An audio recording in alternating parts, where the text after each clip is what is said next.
So today we will discuss chapter vector. Vector की introduction पढ़ेंगे, vector के बारे में इसके टाइप्स पढ़ेंगे, वेक्टर की क्लासिफिकेशन पढ़ेंगे. बिफोर डिस्कसिंग वेक्टर हमें जिस कैटेगरीज में कोई भी क्वांटिटी डिवाइड की जाती है, कैटेगरी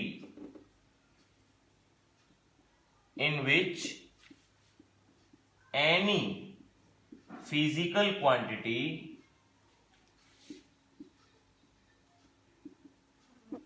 कैन बी डिवाइडेड.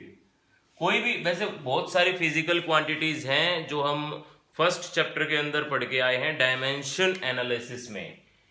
वो सारी फिजिकल क्वांटिटीज को दो मेन कैटेगरी में डिवाइड किया जाता है बेसिकली. एक है स्केलर क्वांटिटी, एक है वेक्टर क्वांटिटी.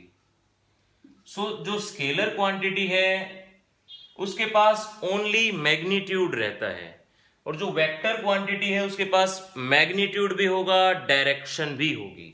अब मैग्नीट्यूड होने का मतलब क्या है? जैसे कि आप अपना वेट मेजर कर रहे हो, आप अपना मास मेजर कर रहे हो, उस मास के अंदर आप सिंपल 20 kg, 30 kg, 40 kg ये लिख के आप बता सकते हो कि मेरा मास इतना है, या फिर मैंने कोई भी चीज, कोई भी कंटेंट है उसके अंदर इतना मास है. इसके अंदर आपको डायरेक्शन स्पेसिफाई करने की कोई जरूरत नहीं है. But vectors having direction as well as magnitude.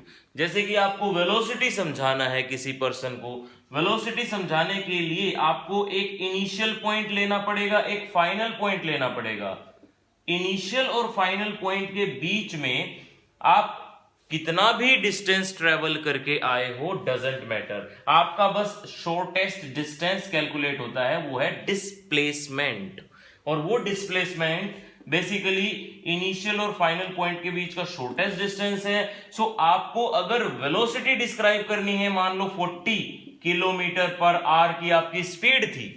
Speed और वेलोसिटी में भी यही डिफरेंस है कि speed is a scalar quantity but velocity is a vector quantity. Velocity vector quantity इसलिए मानी जाती है क्योंकि हम 40 किलोमीटर पर आवर ओनली इसी टर्म से वेलोसिटी को नहीं डिस्क्राइब करते, बल्कि साइड में ये भी लिखते हैं ए टू बी.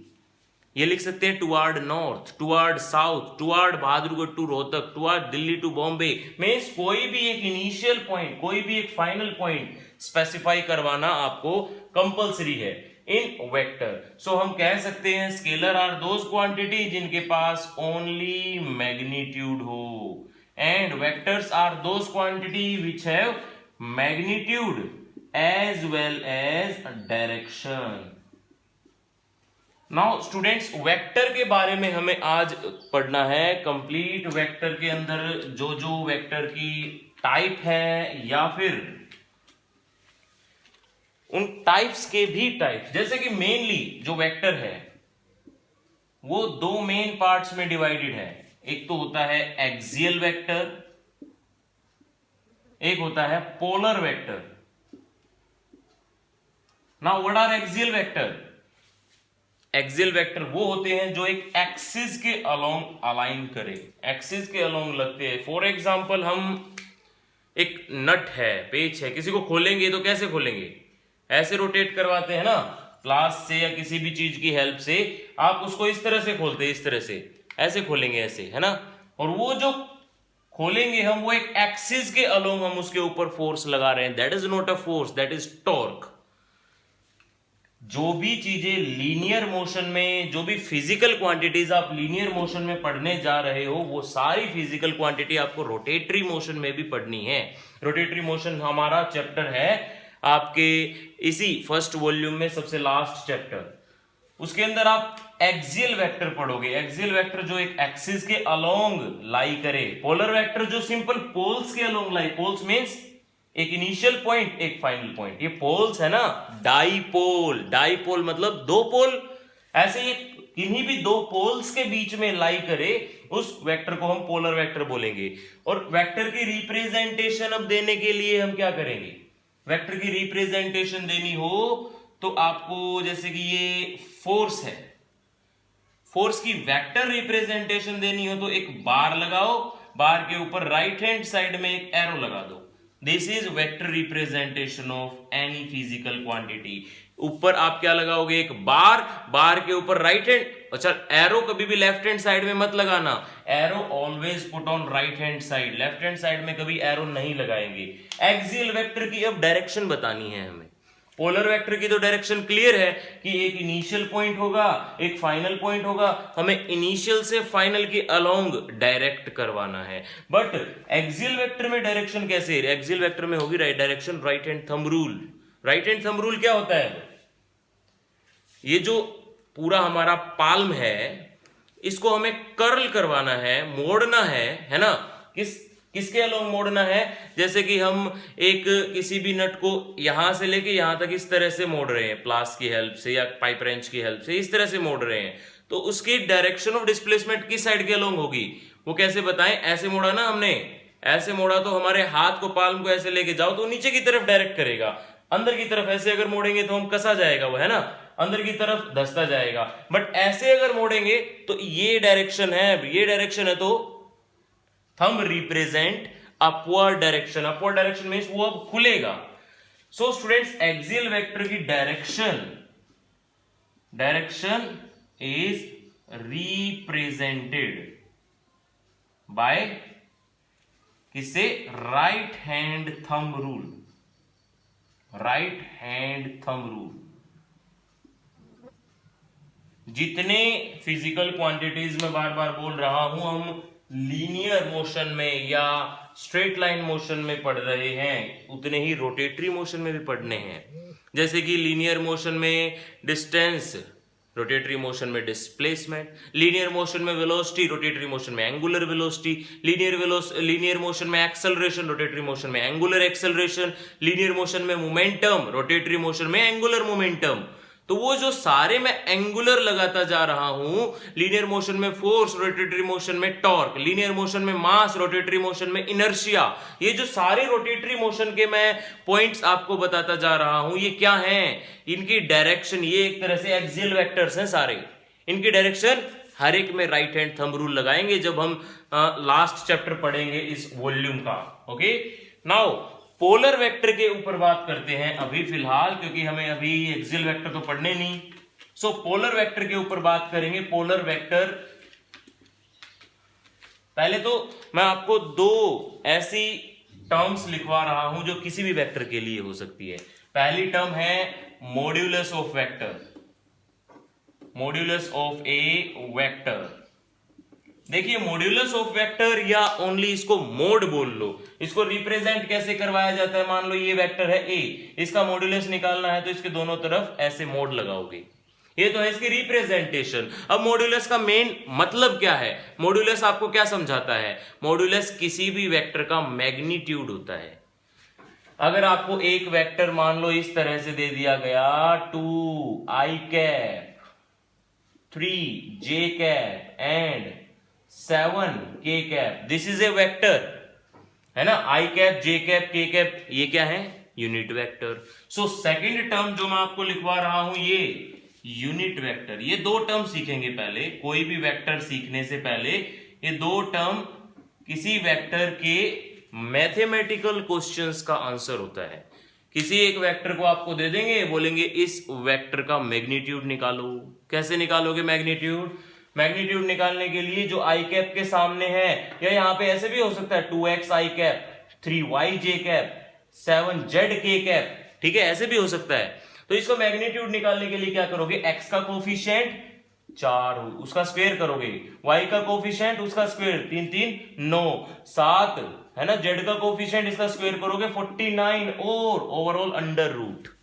ऐसे जैसे कि अगर आपको दे रखा हो ax i cap ay j cap by and cz k cap, तो आपको क्या करना है, a square plus B square plus C square under the root, this is the modulus of vector. So students, हमें इसके अंदर अगर लिखना हो तो modulus of a vector is magnitude of any vector, magnitude of any vector. अब unit vector क्या चीज है, नाम से पता चल रहा है ना, यूनिट। यूनिट हम किसको बोलते हैं? 1 को बोलते हैं। सो यूनिट वेक्टर वो वेक्टर जिसका मैग्नीट्यूड 1 हो बट डायरेक्शन कुछ ना कुछ हो, है ना। अगर किसी वेक्टर का मैग्नीट्यूड 1 है, जैसे कि यहां पे है आई कैप, जे कैप, के कैप, ये कौन है? ये यूनिट वेक्टर्स हैं, बट इनकी डायरेक्शन तो है ना कुछ ना कुछ। अगर मैं एक स्केलर है, मान लो ये 5, एक स्केलर क्वांटिटी है, इसके साइड में मैंने आई कैप लगा दिया, अब क्या बन गया? ये वेक्टर क्वांटिटी बन चुका है। कैसे बना? मैंने यूनिट वेक्टर से मल्टीप्लाई करी। क्या इसका मैग्नीट्यूड चेंज हुआ? मैग्नीट्यूड नहीं चेंज हुआ, क्योंकि यूनिट वेक्टर के साथ जिसके साथ मैंने मल्टीप्लाई करी है उसका मैग्नीट्यूड तो 1 होता है, तो 5 गुना 1 करो 5 ही रहेगा। बट इसको डायरेक्शन मिल गई। डायरेक्शन कहां से मिली? I cap is a vector, I cap is a unit vector that align along X axis. तो अगर मेरे को किसी भी वेक्टर को एक्स एक्सिस के अलोंग प्रोजेक्ट करवाना है तो आप क्या करोगे? आप उसके पीछे आई कैप लगा दोगे। सिमिलरली अगर मेरे को वाई एक्सिस के अलोंग प्रोजेक्ट करवाना है तो जे कैप लगा दोगे, जेड एक्सिस के अलोंग प्रोजेक्ट करवाना तो के कैप लगा दोगे। मीन्स टू से दैट अगर आपको किसी भी एक स्केलर क्वांटिटी को वेक्टर बनाना है तो सबसे पहले आपको यह पता होना चाहिए कि उसके डायरेक्शन ऑफ प्रोजेक्शन हम क्या लगाएं उसके पीछे। तो जो भी डायरेक्शन ऑफ प्रोजेक्शन लगानी है उसी डायरेक्शन के अलोंग एक यूनिट वेक्टर आपको पता होना चाहिए। तो अगर मैं उस यूनिट वेक्टर के साथ मल्टीप्लाई कर दूं तो मेरा स्केलर वेक्टर बन जाएगा। यूनिट वेक्टर के बारे में अब लिखते हैं कुछ। इट इज ए वेक्टर, एक वेक्टर है दैट हैविंग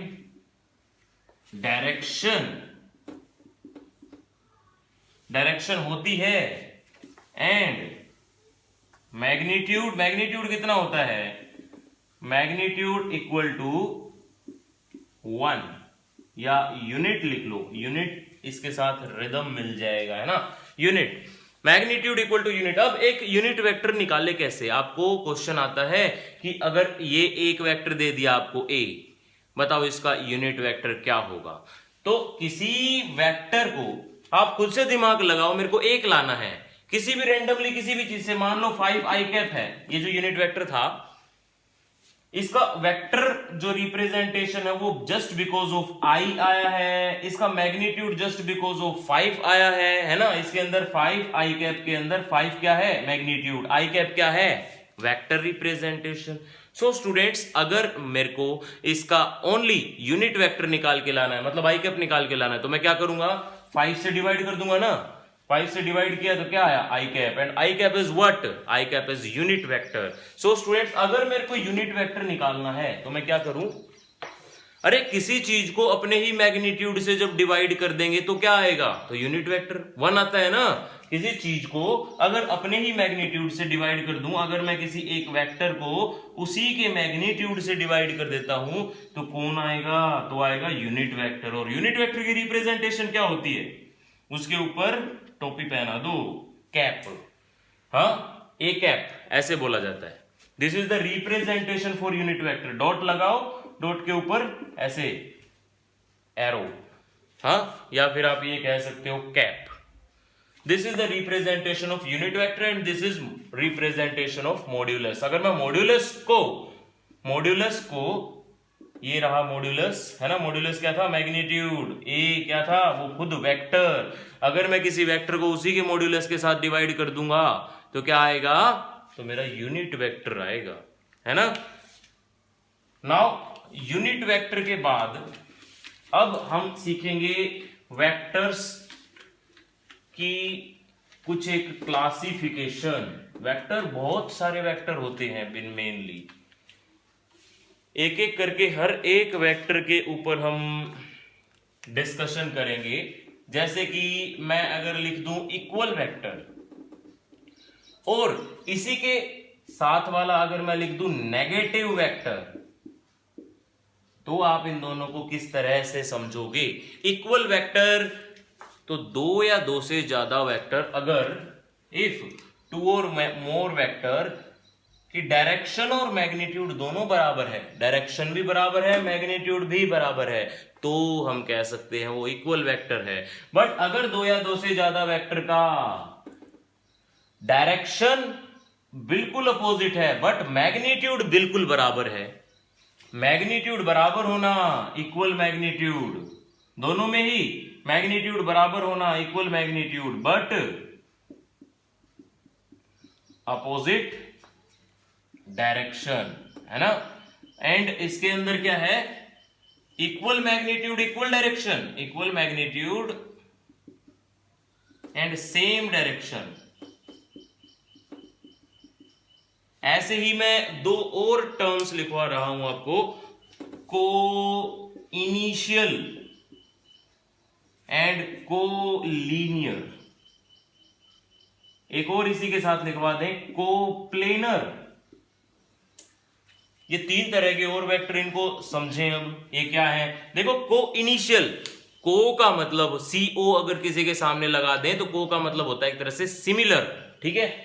तो सिमिलर इनिशियल पॉइंट, अगर दो या दो से ज्यादा वेक्टर्स का इनिशियल पॉइंट बराबर आ जाए, जैसे कि एक वेक्टर है ये, एक वेक्टर है ये, दोनों का इनिशियल पॉइंट बराबर है ना। अब आपको इनिशियल पॉइंट पता कैसे चलेगा और फाइनल पॉइंट कैसे पता चलेगा। इनिशियल पॉइंट जो विदाउट एरोहेड है वो इनिशियल पॉइंट है, इसको टेल बोलते हैं, इसको हेड बोलते हैं। कोई भी एक वेक्टर है ना, जैसे ये वेक्टर है, इसको इस वाले पार्ट को बोलेंगे टेल, इस वाले पार्ट को बोलेंगे हेड।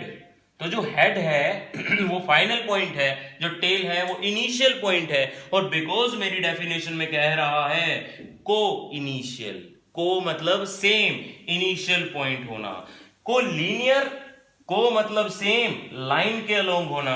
जैसे कि एक कार 20 की वेलोसिटी से दूसरी कार के पीछे पीछे चल रही है, बिल्कुल दूसरी कार 40 की वेलोसिटी से है, एक कार 20 की वेलोसिटी से है, बिल्कुल एक दूसरे के सेम लाइन में चल रही है, बट आगे पीछे चल रही है। तो ये क्या है, ये को लीनियर वेक्टर है। अब को प्लेनर वेक्टर क्या होते हैं। Now students, what are coplanar vector. देखो प्लेन क्या होता है, प्लेन मैं आपको X axis, Y axis, Z axis ये तो बता चुका हूं, ये लीनियर मेजरमेंट का पार्ट होते हैं, बट प्लेन 2D मेजरमेंट का पार्ट होते हैं। सॉरी मैं लीनियर गलत बोल गया। जो एक्सिस सिस्टम होता है वो स्ट्रेट लाइन मोशन की मेजरमेंट का या वन डायमेंशनल मोशन की मेजरमेंट का पार्ट होता है। एंड जो प्लेनर है, ये पार्ट भी हमें अभी पढ़ना है। मोशन इन ए प्लेन अभी तक हमने पढ़ा नहीं है, मोशन इन स्ट्रेट लाइन पढ़ा है सिर्फ, मोशन इन प्लेन नहीं पढ़ा है। तो वो मोशन इन प्लेन में यही सीखेंगे कि प्लेनर, प्लेन क्या है, 2D मेजरमेंट का पार्ट है। जैसे कि मैं ये बोल दूं, ये होगा XY प्लेन, ये होगा YZ प्लेन, ये होगा ZX plane. So these are the plane. And अगर दो या दो से ज्यादा वेक्टर एक ही प्लेन में लाई करें, what are the direction doesn't matter, what are the initial point doesn't matter, what are the final point doesn't matter, but plane similar होना चाहिए। अगर दो या दो से ज्यादा वेक्टर्स का प्लेन सिमिलर है तो हम कह सकते हैं वो कोप्लेनर वेक्टर हैं। Okay, so coplanar vector are the vector having या अलाइन इन सेम प्लेन। अब बिल्कुल इसी के जैसा एक और वेक्टर है, आप उनमें कंफ्यूज हो जाओगे, इसीलिए मैं साथ ही साथ करवा रहा हूं लोकलाइज्ड वेक्टर। लोकलाइज्ड वेक्टर क्या होते हैं, जिसका इनिशियल पॉइंट फिक्स हो। एक तो सेम इनिशियल पॉइंट होना और एक फिक्स इनिशियल पॉइंट होना, इनमें फर्क है। अब इनमें क्या डिफरेंस है स्टूडेंट्स, ये देखेंगे। ये देखो, जिनमें सेम इनिशियल पॉइंट है, इसको तो मैं रीअरेंज करने के लिए यहां पे भी ले जा सकता हूं, इनको मैं रीअरेंज करने के लिए कहीं और भी ले जा सकता हूं, दोनों को अलग अलग। बट जिनका फिक्स इनिशियल पॉइंट है उसको हम यहीं पे रख के मेजर करना पड़ता है, ठीक है। तो दो या दो से ज्यादा वेक्टर जिनका इनिशियल पॉइंट फिक्स हो उसको बोलेंगे लोकलाइज्ड वेक्टर, और दो या दो से ज्यादा वेक्टर जिनका इनिशियल पॉइंट सेम हो, फिक्स ना हो, सेम हो। सेम होने में हम उसको रीअरेंज करके सोल्व कर सकते हैं, बट फिक्स होने में हम उसको रीअरेंज नहीं कर सकते। नेक्स्ट, ये लोकलाइज्ड वेक्टर था, और एक होता है नॉन लोकलाइज्ड वेक्टर। बस ये तो इसी का थोड़ा सा अपोजिट है कि जिसके इनिशियल पॉइंट फिक्स हो वो लोकलाइज्ड, जिसके इनिशियल पॉइंट फिक्स ना हो वो non localized vector. So students, this is all about vector. आज इतना ही करेंगे, और ठीक है